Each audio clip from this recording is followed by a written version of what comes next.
नमस्कार दोस्तों।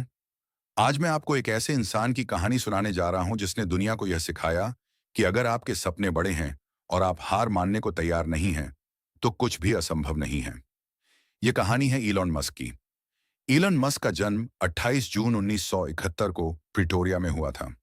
बचपन में वह बहुत शांत स्वभाव के थे। उनके बहुत कम दोस्त थे और कई बार स्कूल में दूसरे बच्चे उन्हें परेशान भी करते थे। लेकिन इलन के अंदर एक खास बात थी। उन्हें किताबें पढ़ना और नई चीजें सीखना बहुत पसंद था। सिर्फ 12 साल की उम्र में उन्होंने एक वीडियो गेम बनाया जिसका नाम था ब्लास्टर। इस गेम को बेचकर उन्होंने अपनी पहली कमाई की। यहीं से उनके अंदर यह विश्वास पैदा हुआ कि तकनीक के जरिए दुनिया बदली जा सकती है। समय बीतता गया और इलॉन ने बड़े सपने देखने शुरू किए। वह दक्षिण अफ्रीका छोड़कर पहले कनाडा और फिर अमेरिका पहुंचे। अमेरिका में उन्होंने पढ़ाई की, लेकिन उनके सपने कॉलेज की डिग्री से कहीं बड़े थे। 1995 में उन्होंने अपना पहला स्टार्टअप शुरू किया। कंपनी का नाम था Zip2 HT TPS colon double slash W www.zip2.com question mark UTM underscore source बराबर chatgpt.com। शुरुआती दिनों में उनके पास पैसे नहीं थे। कई बार उन्हें ऑफिस में ही सोना पड़ता था, लेकिन उन्होंने हार नहीं मानी। कुछ वर्षों बाद Zip2 को करोड़ों डॉलर में बेच दिया गया। एलन पहली बार सफल हुए, लेकिन उन्होंने आराम करने का फैसला नहीं किया। उन्होंने अगली कंपनी बनाई जो बाद में पेपाल बनी। पेपाल ने ऑनलाइन पेमेंट की दुनिया बदल दी। जब पेपाल को बेचा गया तो इलॉन मस्क करोड़पति बन चुके थे। अब ज्यादातर लोग इस मुकाम पर आराम से जिंदगी जीते, लेकिन इलॉन मस्क का सपना सिर्फ पैसा कमाना नहीं था। वह मानवता का भविष्य बदलना चाहते थे। उन्होंने अपना लगभग सारा पैसा दो नई कंपनियों में लगा दिया। पहली थी स्पेस एक्स, जिसका लक्ष्य अंतरिक्ष यात्रा को सस्ता बनाना था। दूसरी थी टेस्ला, जिसका लक्ष्य इलेक्ट्रिक कारों के जरिए दुनिया को प्रदूषण से बचाना था। लेकिन असली संघर्ष अब शुरू होने वाला था। स्पेस एक्स के शुरुआती 3 रॉकेट लॉन्च बुरी तरह फेल हो गए। हर लॉन्च में करोड़ों डॉलर का नुकसान हुआ। दुनिया कहने लगी कि इलॉन मस्क पागल है। मीडिया उनका मजाक उड़ाने लगा। निवेशक पीछे हटने लगे। उधर टेस्ला भी भारी नुकसान में थी। स्थिति इतनी खराब हो गई कि एलन मस्क के पास कंपनियों को चलाने के लिए पैसे खत्म होने लगे। साल 2008 उनके जीवन का सबसे कठिन साल था। उनकी दोनों कंपनियां लगभग दिवालिया होने वाली थीं।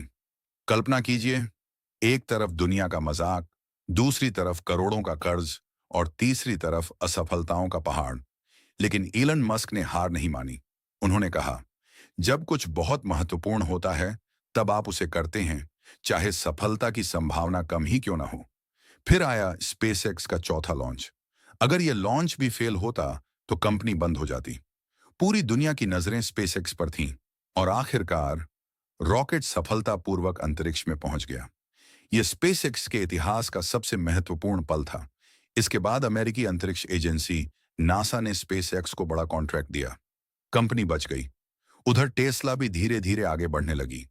लोगों ने इलेक्ट्रिक कारों को पसंद करना शुरू किया। आज टेस्ला दुनिया की सबसे प्रसिद्ध इलेक्ट्रिक कार कंपनियों में से एक है। और स्पेस एक्स ने वह कर दिखाया जो कभी असंभव माना जाता था।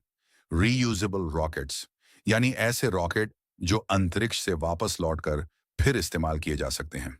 ये उपलब्धि अंतरिक्ष उद्योग में क्रांति लेकर आई। लेकिन इलन मस्क यही नहीं रुके। उन्होंने न्यूरालिंक, द बोरिंग कंपनी और एआई से जुड़े कई बड़े प्रोजेक्ट्स पर काम शुरू किया। उनका लक्ष्य हमेशा एक ही रहा, भविष्य को बेहतर बनाना। दोस्तों, इलन मस्क की कहानी हमें 3 बड़ी बातें सिखाती है। पहली सीख, बड़े सपने देखने से मत डरिए। दूसरी सीख, असफलता सफलता का दुश्मन नहीं बल्कि उसका हिस्सा है। तीसरी सीख, अगर आप हार नहीं मानते तो आपकी कहानी अभी खत्म नहीं हुई है। याद रखिए, 3 रॉकेट फेल हुए, लोगों ने मजाक उड़ाया, कंपनियां दिवालिया होने की कगार पर पहुंच गईं। फिर भी इलॉन मस्क डटे रहे और आज उनका नाम दुनिया के सबसे प्रभावशाली उद्यमियों में लिया जाता है।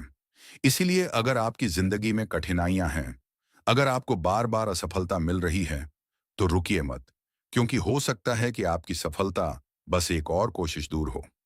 सपने वो नहीं जो सोते समय आते हैं, सपने वो हैं जो आपको सोने नहीं देते। धन्यवाद।